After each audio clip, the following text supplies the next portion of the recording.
Good evening, everybody. Welcome to this evening's webinar. My name is Kerry Hammond, and tonight you're here to be with our speakers to hear about Arable 2026 Maximising Potential. For Harvest 2026, challenging cereal market signals are harder to interpret than they have ever been. So this evening, Arable market experts David Ross and Julian Bell will investigate challenging cereal market signals. We'll investigate how to make the best of the challenging situation we're in, including short, medium, and long-term strategies for resilience. And we'll discuss ideas on how to control costs and operate efficiently.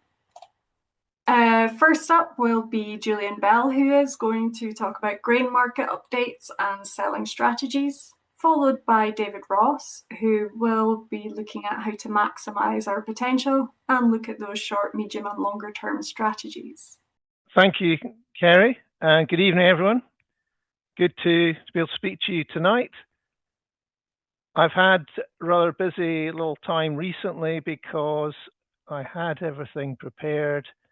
We've clearly had some quite incredible global developments which are impacting on the markets for both grain and a lot of the commodities that feed into agriculture, fuel, fertilizer, and energy.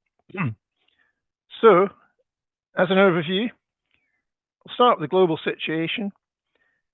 I'll then sort of move a bit closer to home, look at cereal supply and demand across the UK and in Scotland. Another key focus is distilling and malting outlook. We've seen really quite a significant drop in demand for malting barley, and obviously not some difficult quality issues this year. So it's been a bruising year for farmers supplying into malting whiskey industry. So we'll dig into some of the figures there and give more background to the current situation. And I'll then look, moving a bit more towards our next speaker, I'll be looking at marketing, the current crop, the prices, some different strategies that can be deployed to help sort of spread risk, and and how that could affect margins for next year's crop. So these next couple of slides I put together because of what's been happening in the last week or so. So clearly Donald Trump and the US administration with Israel have launched a large attack on Iran. These graphs are attempting to show some of the impact we've seen. Natural gas prices have doubled. Oil prices are up 40%, and urea, which is a crucial source of nitrogen for agriculture, is up nearly 30%. Now, the question is, are these short-term or are they a longer-term impact? Now, that's very hard to tell. Clearly, the imminent threat at the moment is the Gulf of Hormuz is essentially blocked for transit of oil, natural gas, and fertilizer, with a lot of production centered there.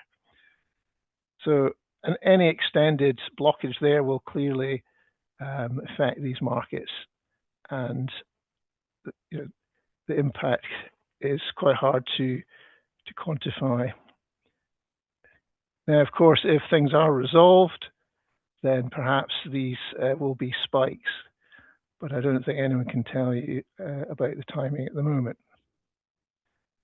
What I thought I would do, just to put this in context, is look at the last big oil spike we had.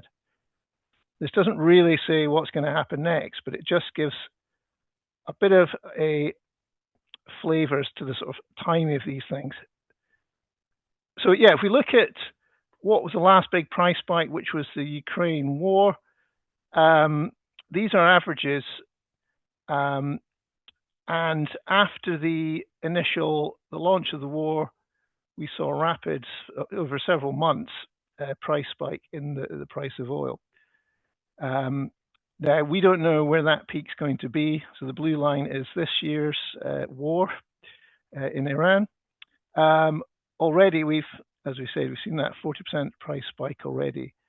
We don't know where they're going to end up and when that's going to happen. But you can see there's usually a rapid price spike, and then, probably a year or more potentially where that unwinds. And it took, I think, after the last oil price spike, it took 6 months to fall back halfway, and another 10 months to sort of settle back to where it started. Now, who knows what the pattern will be this time, but, even if it does get resolved, it may cause, an extended ripple into the future. But I think the lesson from the last week, the market didn't see these things coming. Very few people were prepared, and we can't really predict these things. So as a farmer or any other business, we've really got to home in on understanding what's going on, understanding the impacts, but really at the end of the day, focus on things that you can control. So moving back to grain, just to say there's not been a massive increase or change in grain and oilseed prices as a result of Iran. Oilseeds have benefited because of the sort of biofuel, biodiesel connection, which has bumped up grain a little bit as well, but relatively smallish movements up and down overall compared to the energy market. But, if the conflict continues, then these impacts could grow. So that's Iran, that's the Middle East at the moment. What about what's underlying the grain market? Because I think what's important is these very dramatic global events will do whatever they're going to do. But underneath, when we look at, say, grain, we've got some sort of longer term underlying issues that we want to look at. And at some point, they will probably reassert themselves if the conflict does either cease or reduce. So the key thing, this harvest just passed, 2025, the world harvested, in the end, a much bigger crop than it was expecting. The crop was 120 million tons higher than the year before. Now, demand did rise, plus 73 million tons, and stocks rose 15 million tons. But when we look at stocks to use, they're actually a tiny bit smaller, 0.1 days lower. So, yes, it's been a big crop. The world is not short of grain.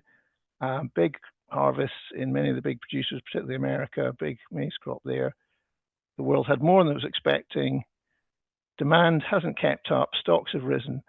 But overall, the situation isn't really any different than a year ago in terms of stocks to use. All that means is that, going forward, we've got the spring coming up. Crops need to be planted. We've got the summer. The weather conditions across the world are going to remain just as important to what size of crop and whether we actually meet demand next year. And if we look at stocks use for different grains, you can see wheat is up a tiny bit, but actually it's still on a more or less a downward trend from highs back in sort of 2019. And feed grains, that's barley, maize, again, on a stocks to use ratio are still falling. So yeah, right now, plenty of grain, but the overall situation hasn't been massively changed by this year's harvest. Now, when it comes to our pricing, the market has obviously has been subdued this year. The thing that underpins it is the world maize price. It's down £25 a tonne, or 15% in the last year. And that does set the floor for the world cereal markets. Since the Iran conflict, it was £33 lower, so it's risen £7 or £8. So that floor has risen a little bit given the uncertainty we face at the moment in Iran. Let's look a bit closer to the UK, and we'll start talking about the 2026 harvest. HDB have conducted a survey of what farmers have planted and what they're going to, what they say, or what they plan to plant. And what we can see across the UK as a whole, there's a 1% increase in winter wheat. So pretty minimal, but a small increase there, and a big increase in oilseed rape, 32%. And that's come at the cost of less winter barley and a lot less spring barley and less oats.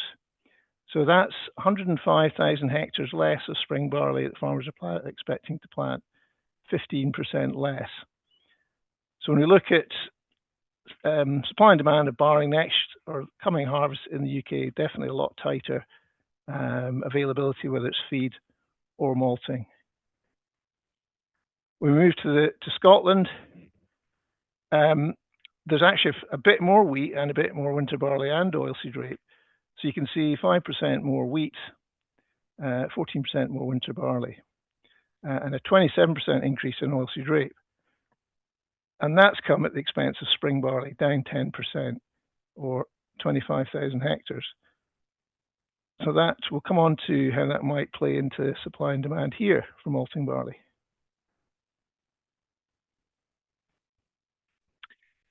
And if we look to the coming harvest across the UK, the wheat crop, given the increase in area and potentially a return to at least average yields, you could see a wheat crop of over 13 million tonnes, up from what was a very poor 11.8 last year, the second poor crop in the UK.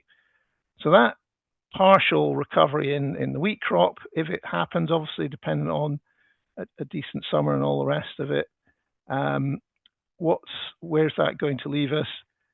Well, we expect demand to be quite similar. We've lost some industrial demand, but potentially more animal feed demand. We just won't need to be exporting a large amount, potentially 1 million tonnes versus 500,000 tonnes this year. So still really not a huge export surplus. In terms of wheat prices in Scotland, the loss of one of the bioethanol plants this season in England, the Vivergo one, has cut demand in the north of England, and has also been a negative factor for demand and prices into Scotland. But wheat is relatively cheap, and it has been offset by better feed demand.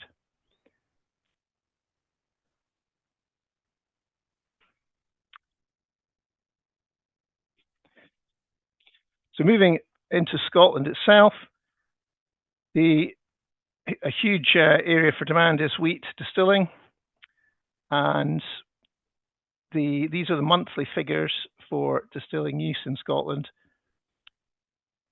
Overall uses to 7 months of usage is down 5%, so down 34,000 tonnes.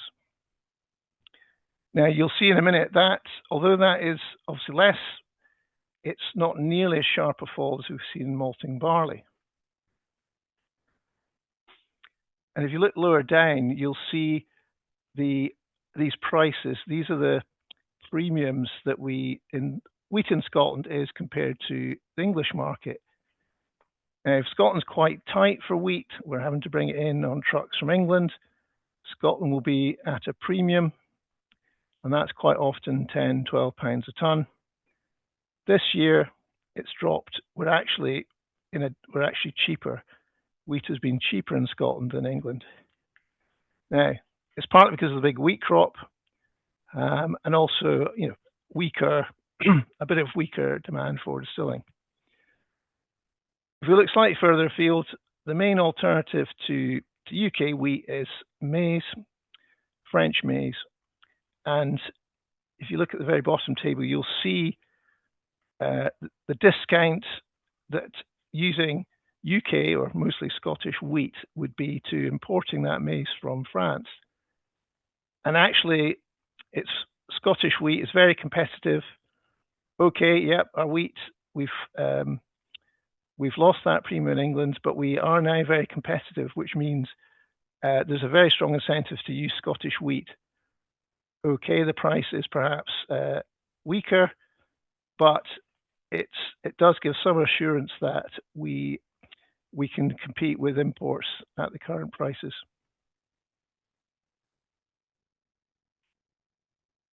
Now, what about 2026?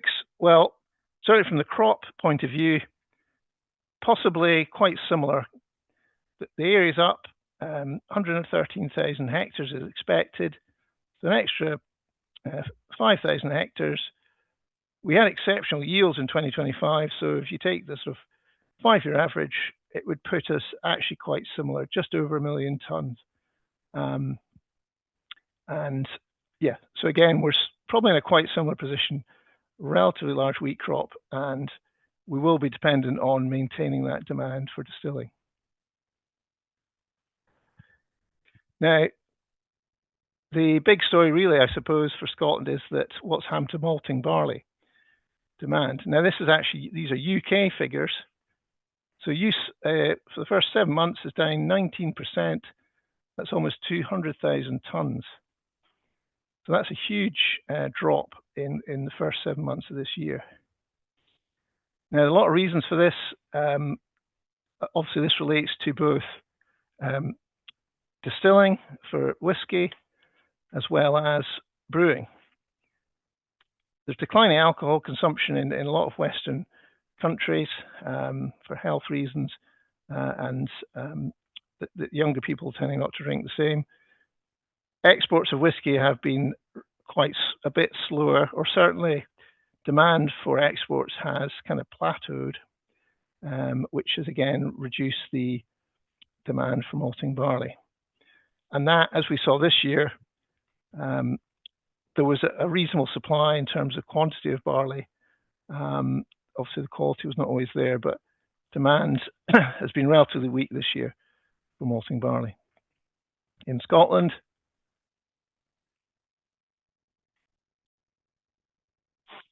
what about 2026? So if we take we've got 10% lower areas what expected. The yields, again, go back to 5-year average. We'd expect sort of 1.4, just over million tons. If we achieve that, that's 131,000 tons less, so that's 8% less malting barley, or barley as such. Obviously, the quality then has to come into play. If we put all this together, we can start to see how does our local production match what the demand is expected. So the first column is an estimated purchase or requirement for malting barley to meet the whiskey production in those years. And looking at 2025 and 2026, these are estimates. I'll explain a bit more about the whiskey production estimates. These are estimates of demand. So, we're expecting that lower requirement for malting barley was affected us in 2025.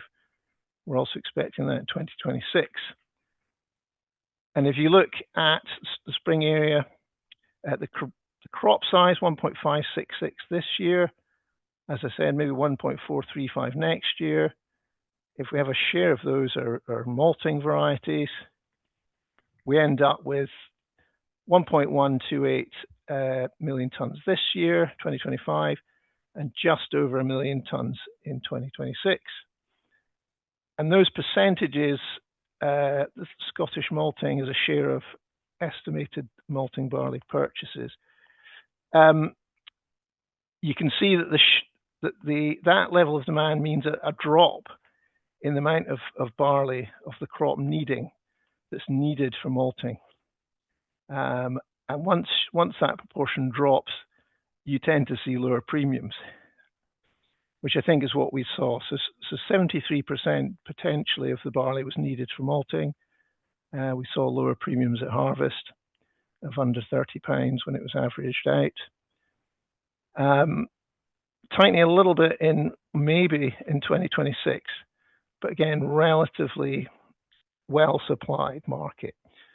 So that's the current estimates. Of course, the barley's got to go in the ground, the weather's got to be conducive, and then if the quality of the crop's got to be good.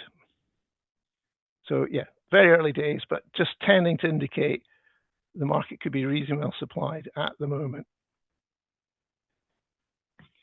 So where do some of these forecasts come from? These are industry estimates for Scotch whisky production and being converted into grain usage requirements. So you can see there's been a good, so the dark blue is malting barley, the sort of orange is grain. You can see there's been a pretty good spike over the last 10 years in or more of demand for malting barley up to 2024, and then a 12% reduction in 2025 and a sort of slowish recovery after that. Now these are industry estimates that are very much dependent on global factors, the growth in demand in different countries. So yeah, they should be treated with a bit of caution, but they set out the potential demand that will ultimately feed through to malting barley and grain. And you can see the kind of figures we have here. So over 1 million tons in 2024, potentially dropping down to 900,000 by 2028. So still not recovering based on these estimates of whisky production. Interestingly, grain use is going to rebound reasonably quickly. So it's been less affected by this. It's been the malt sales that appear to be under pressure, the malting barley and malt whisky sales. And one thing that does cause headaches for the industry is stocks. So stocks to use are now, have risen sharply in 2025, 26. And that's sort of slowing the whole system up. If the whiskey is still in bond stores, then New Make Whiskey can't come out to produce them to fill those stores. There are more stores being built, but of course the uncertainty in demand at the moment in the global economy with global events will just tend to delay some of the investments and things that are needed. And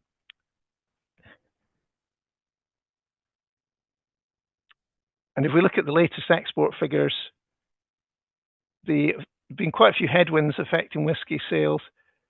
We've actually did pretty well. We lost 0.6% in value to 5.36 billion in 2025. We lost a bit more in volume, down 4.3%. But overall, that is obviously negative. The biggest impact has been the US. Exports fell 4% in value in 2025 and 15% in volume. So that's been huge. The tariffs have been applied to Scotch whisky, 10%. That's clearly had an impact. There are other issues in America. 12% of the US population is taking obesity drugs. Now, they suppress your appetite, but they also reduce demand for things like alcohol. And that's a clear impact. On the more positive side, the UK has agreed a trade deal with India to cut tariffs from 150%, first to 75%, and then to 40% over 10 years. Now, we've already seen India was already the largest market by volume. Exports rose 15% by value in 2025. So that, despite the sort of current downturn, in India, there are other markets like Turkey that are growing and other developing economies. So, yeah, it is a bump in the road. The US is clearly quite a loss at the moment. but there are other markets out there. But it's how long will these take to start to grow sufficiently to rebalance the market? That's the kind of unknown at the moment. So we start with a incredibly uncertain situation in Iran, affecting commodities, particularly energy and grain, things like that. We've got no idea how long that's going to go on for. So that is a geopolitical event. They are coming along relatively frequently now. We've also got the weather to contend with, which clearly locally at home that will affect our own crops, but can have a huge effect on the crops of others. So, how do we possibly try and predict or second guess these developments? Unstable politicians around the world. You've got unpredictable weather. So that means we really need to sort of look at our own strategies. So a key thing here is marketing. You can't control the market, but you have, as farmers, you have a choice as to when you sell. And you've got quite an extended period when you can sell your crops. Obviously, it varies from depending on the crop, but it can easily be 6 months to a year or even 2 years between planting and selling. So here I've just compared a few strategies. Obviously, this is 2025. If you had sold forward before harvest, the average would have been 190, 195, and that would return £1,700 a hectare. If you sold everything after harvest, the average would have been something around 165. So that's £1,485 a hectare, or £247 a hectare less. So there are two strategies. The simple one is 50-50, selling half before harvest, half after harvest, would have got you somewhere in the middle. And what we'll see in a second that, there are some strategies that will gain the best price in some years, but really what you're trying to do is survive the unpredictable years where the opposite happens to what you're thinking. So these kind of mixed strategies, some forward selling, some after harvest, etc., these tend to give you a more stable price overall. Now, I think given that there's still concerns over the malting barley market, you may end up having to sell some into feed, which is also what happened this year. You can sell some of the feed base forward, and that's something to discuss with your merchants and whoever buys your grain. It is quite a good theory. In theory, there's not always a market that or a buyer to buy grain forward, but sometimes there is, and there's also neighbours who are looking for that. Of course, quality, like any market, needs to be the right bushel weights and things. So this, I compared, I keep updating this every year to look at what is the best strategy. And it tends, the safest strategy is to spread your sales, a third before harvest, a third around harvest, and a third after harvest would give a good running average. You won't get the highest price, but you'll definitely avoid the lows. Looking into, at this point in time now, into 2026, into sort of harvest and on to November, prices are reasonably similar for most grains. The exception being, we don't, oilseed rape still a little bit lower in the new crop, and obviously there's a bit of uncertainty about malting barley, if you have a contract and what the terms are. So, to summarise, there's probably a certain risk at the moment. People are very much focused on Iran.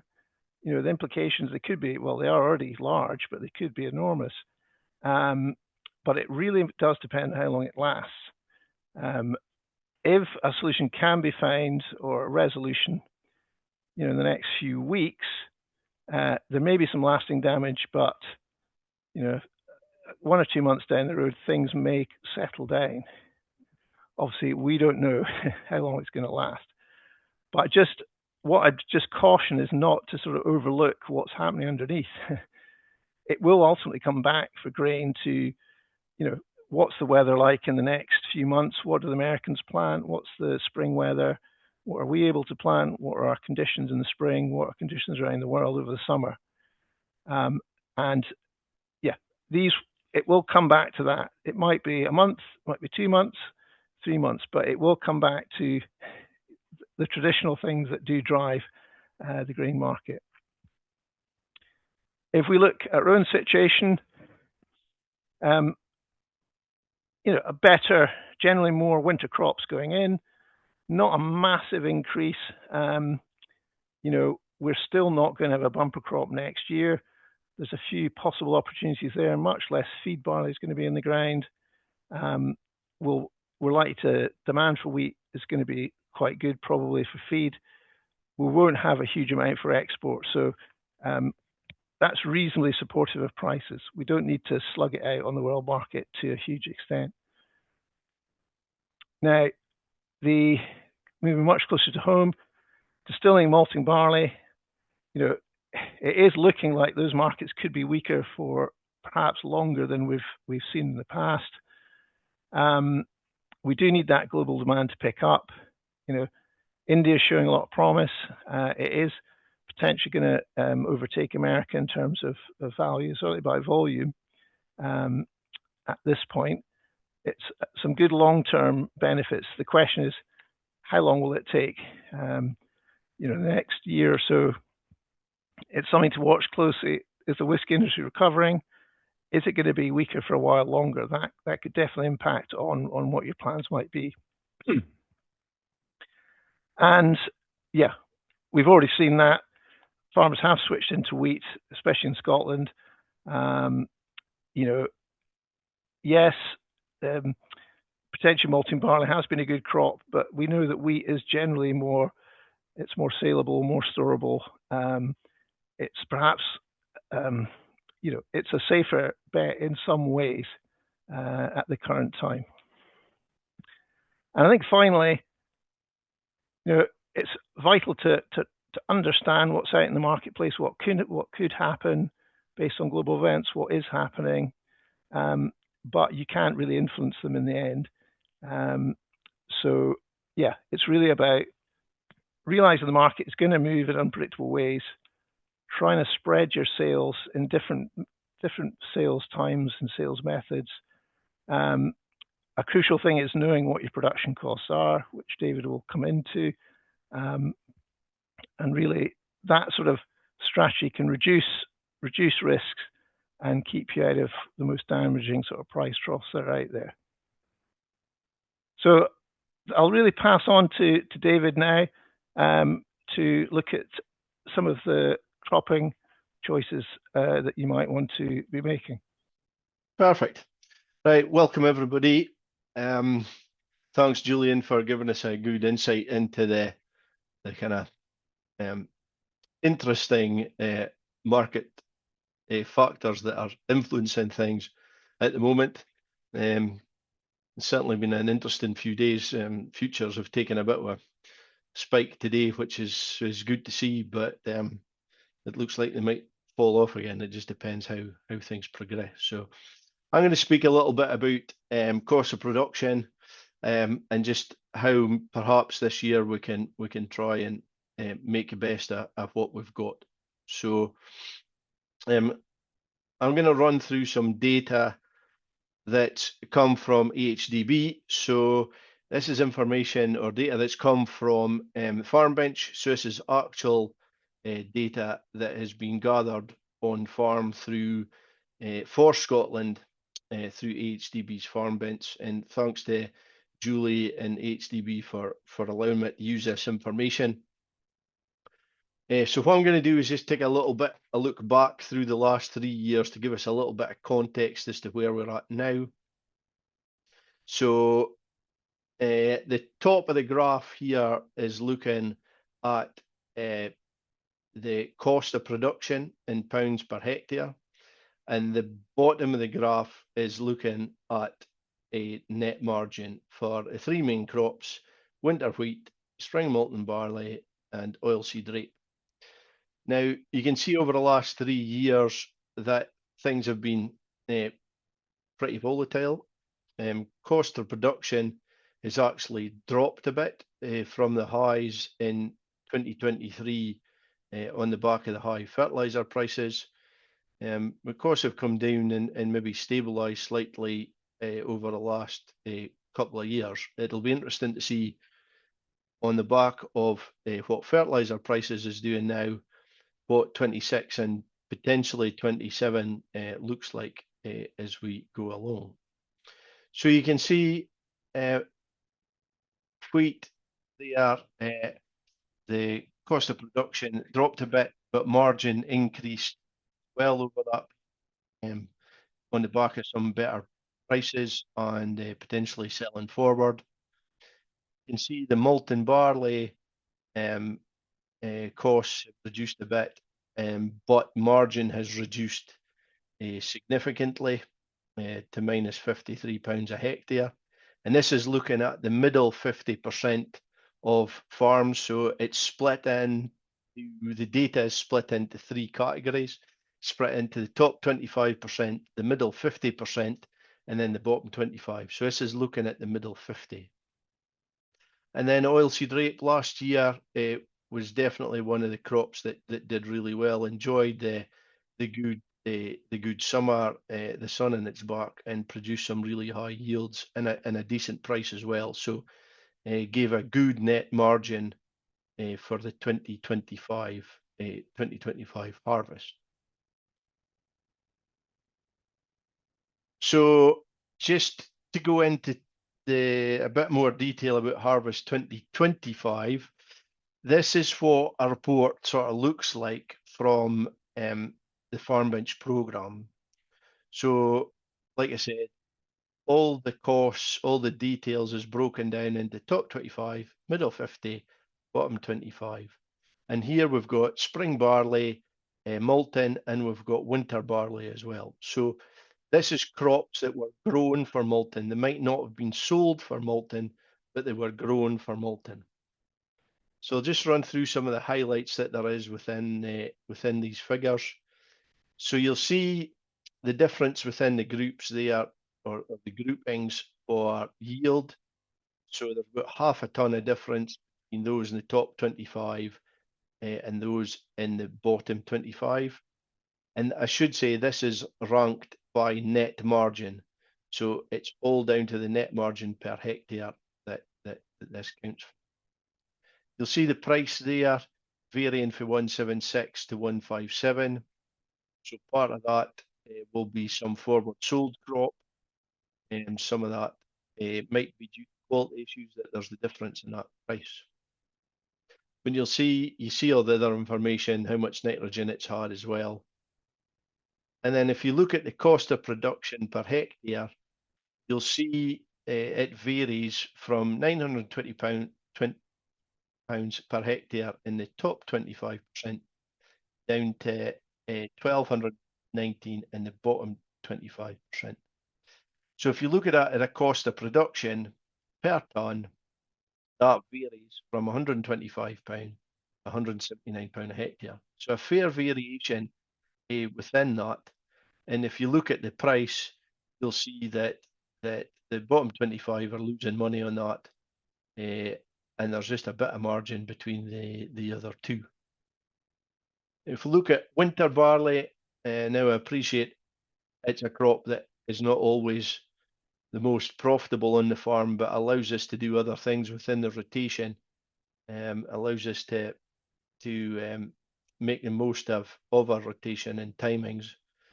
So you can see the yield, there's a big difference there between those in the top 25 and in the bottom 25%, and maybe slightly less of a variation within the price, because most of this will be going for feed.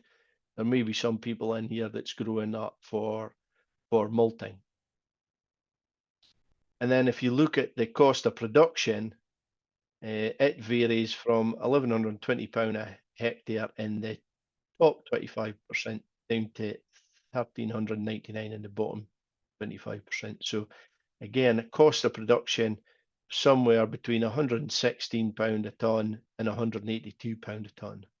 So a fairly decent margin for those guys in the top 25%, but a bit of a loss there for those in the bottom 25%.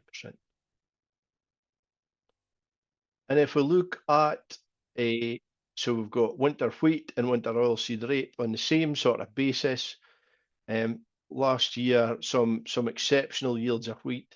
So yield in the top 25, 11.22 and 9.17, so nearly 2 tonne a hectare. A difference between the top and the bottom. The top guys obviously selling forward at 193 and taking advantage of that forward selling position, and the bottom guys at 179. Fairly similar levels of nitrogen going on to the crop there as well.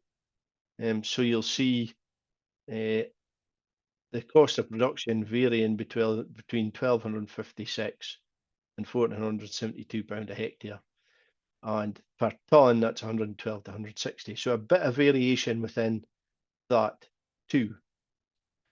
If we look at winter oilseed rape, as I mentioned before, it was the crop that probably stood out, or it was an exceptional year for winter oilseed rape, I would say, with some big crops over 5 tonne a hectare, which is really good for this part of the world, or for Scotland.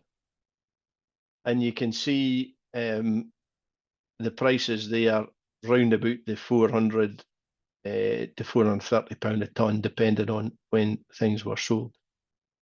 So you can see the cost of production there varies between £1,080 and £1,300 a hectare, and the margin on the top 25 at 1,224 is, I think, the biggest that we've seen out of all the crops we've looked at, and a cost of production around 202. So a big, decent margin within them. So what I would say is that this data was taken from just in December.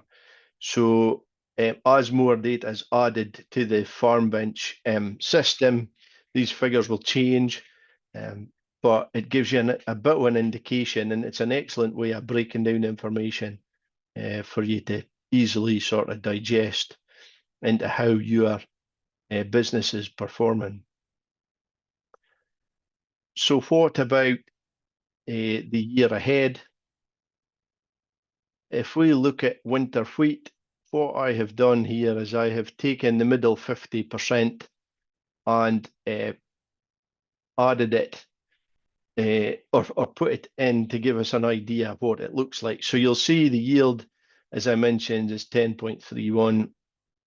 The wheat price was 203, so that gives us a total income around £1,981 a hectare. You'll see the variable costs there, and then we've added in the labour. So Farm Bench takes into account both paid and unpaid labour. So partners within the business have a £30,000 allocation towards them for the work that they've done as part of the business. And we've got machinery and equipment, property and energy costs, admin costs, give a total cost of production of 1,248. So net margin is 733 and a cost of production per tonne of £121 a tonne, and a margin per tonne for 2025 of around £82 a tonne. So what I've tried to do is cast that forward slightly to look at 2026.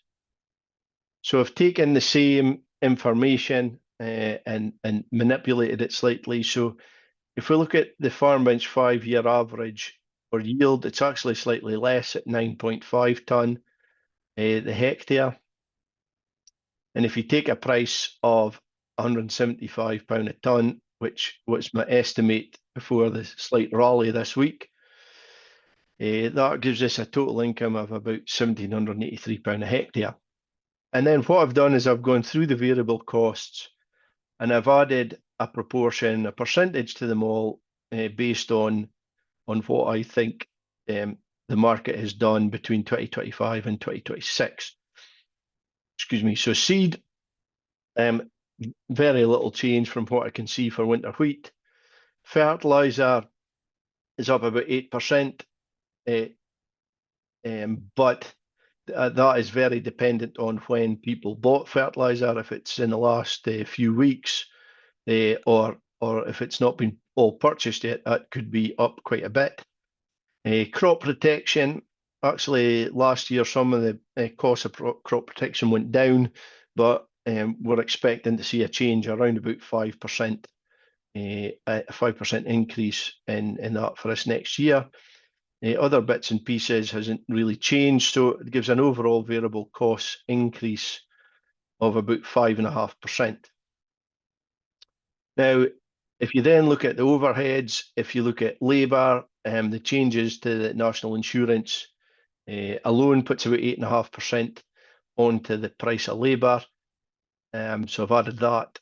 If you look at machinery and equipment, again, these things don't seem to be reducing in cost, or very, very rarely reducing cost. So I've added 10% of that.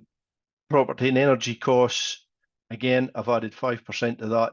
With the price of red diesel just in the last few days, that could change again. And then admin costs, I've added 5% to that. So our overall overheads is up another 8.5%. So total production costs increases there. Our net margin is squeezed quite a bit, and our cost of production is up about £20 a tonne on the year. So if you look at selling that grain at 175, we've got a margin per tonne of £34, down from the previous year at 82. So things are have been squeezed a bit. If you look at what just happened now, futures hit 185 at one point today, so there's another tenner on that, so 44 quid, assuming my estimate and forecast is correct. So if you look at oilseed rape, I'll run through it a bit quicker. What we've got is the details again from Farm Bench. And if you look at what the 2026 forecast looks like, the yield is slightly less than last year. So five-year average is 4.01 tonnes. So that gives you the margin there of 1,731. Again, the same increases. The only change is that fertilizer, it's slightly less just because of the difference in increase in price between nitrogen and phosphate and potash. So that's taken into account there. So if you look at the cost of production per tonne, it's gone up significantly. So for 275 in 2025 to 332 in 2026. And the margin there's reduced by about £60 a tonne on the back of that. But that's very dependent on the yield on a crop that has a high cost structure and a relatively low yield. And actually my price at 430, yeah, it might increase on the back of the spike in oil as well. So it's one to certainly keep an eye on. So malting barley, again, just the same idea for it. Looking at the middle 50%, and then casting that forward into 2026. So you'll see actually that the 5-year average for malting barley is actually a little bit higher. And I put in a price at 170 for malting barley, which for those of you that have got contracts and are able to lock in, it should be a little bit, if you locked in just now on the back of the on the back of the spike that there is, could be maybe 20 quid higher than that, 15 to 20 quid higher, maybe 30 quid higher actually. Would see a bit of margin there, but it's very dependent on contract and whether you've got tonnage locked in or not. Again, it's same changes within the cost structure as we had before. Fertilizers up 11% within that, and you see the margin per tonne from last year being £17 to this year being about £11 a tonne. But again, very dependent on yield and price, and whether you can actually lock in a price for that crop for this coming year. So one of the things we get asked is about feed spring barley. So what does it look like? So I've tried to do a comparison between the two. Again, we're looking at a slightly higher yield compared to the Malton barley forecast. We're looking at a slightly higher fertilizer price. Now this was priced at with nitrogen at 390. So that gives you an idea of what the difference is. So actually the margin goes from about £11 a tonne to minus £6 a tonne. So there's not a huge amount in it because the cost of the extra nitrogen within that, but also we've got to keep an eye on what that price will be and whether we actually achieve that extra tonnes. There is other things within that as well, that if there's more tonnes, there's more tonnes to dry, more tonnes to handle as well. And some people are quite keen to grow feed barley just to try and get away from the Malton market and make sure that grain is for feed and not going to be sucked up into that Malton market. Just a little bit on alternative crops. So I've got a few here. Spring linseed has been grown in Angus in South. You'll see the gross margin looks quite good for it.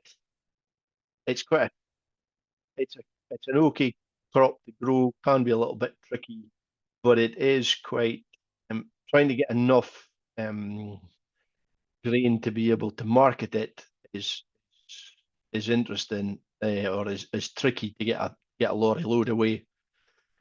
And we've got quite a few people looking at spring beans and spring peas. Use that as a source of protein for their own farms if they've got livestock, but also looking at them for human consumption, and had some success over the last few years growing them. Again, it can be a little bit late for deciding to grow them this year based on what cropping decisions have already been made. And then we've got spring milling oats and spring Malton barley there as well, just to give you an idea of the variation between the different crops at the moment. So yeah, milling oats again, quite a good one, quite a good break crop, the same as your spring beans and peas, but have their own challenges in a limited market. So really need to have a contract in place to be able to look to be able to market them. That gives you a bit of an idea. It's maybe if Malton barley is going to be a slow market, less demand for a number of years, that maybe we need to think about rejigging rotations to be able to take these into account. And there is a bit of a push towards reducing the amount of soya in beans and soya in diets, and beans and peas are a good way of being able to do that on farm and being in control of your own protein source. So just looking at the short-term options, one of the things I wanted to mention was around about break-even ratio for nitrogen for this year. So this is looking at the kilos a crop needed to pay for a kilo of nitrogen. And in Scotland, the break-even ratio is 3 to 1. So 3 kilos of grain is needed to pay for 1 kilo of nitrogen. So when the break-even ratio is high, so we've got high fertilizer costs, or we've got low commodity prices, then N should be reduced. So for each break-even unit ratio, it's 11 kilos for winter crops and it's 8 kilos for spring crops. So if we just run through a bit of an example to look at that. So if nitrogen's at 390 for a 34.5, that's £1.10 a kilo of nitrogen. If you've got your grain at £170 a tonne, that's 17 pence a kilo for wheat. So your break-even ratio is 6.5 to 1. So if you reduce your N by 3.5, which is your 6.5 less your 3, times 11 kilos, that would say that for this coming year, at the moment and at those prices, should be reducing your nitrogen back from about 38.5 by about 38.5 kilos of nitrogen. So this is a reduction from the maximum N, and it takes into account previous crop market and yield adjustments. So you've got to be, each calculation is different to each farm. So if you look at a nitrogen response curve, this is one taken for East Lothian a few years ago. See the nitrogen response curve for wheat. You can see if you're at the top of the curve up here, and you drop back, say 40 kilos, you've produced very little yield. So it's probably economic to do so. If you're slightly further down the curve, then the loss is more as you reduce that nitrogen amount that you supply. So that's looking at wheat. If you look at spring barley, where generally the response curve is much steeper, if you're at 110 kilos, then if you drop by 40, then actually you've lost quite a bit of yield. So if you're up at 130 kilos, the loss is less. So just something to be mindful of for this coming year. And the thing to remember is that we always tend to measure crops on yield at the end of the year rather than on margin. So this is one where by reducing your cost of production, you actually should increase your margin at the end of the day. So just a couple of things to remember. Every farm's break-even ratio will be different. Different fertilizer types, different prices paid. If you bought your nitrogen early on in the year or in the middle of last year, then it'll be a different story. And that the response curve is steeper in spring crops. So reducing the N rate by less for each unit increase in break-even ratio. And of course, we're not taking into account any organic nitrogen that's applied. So you need to think about that as well when working out how much nitrogen to apply. One of the other options for this coming year is actually looking at EFA fallow. So the changes in greening and EFA for this coming year allow for 4 different options to be applied to fallow. Now, some of these areas have been fallow that people have used for a number of years, but with the changes in the greening rules, it now allows us to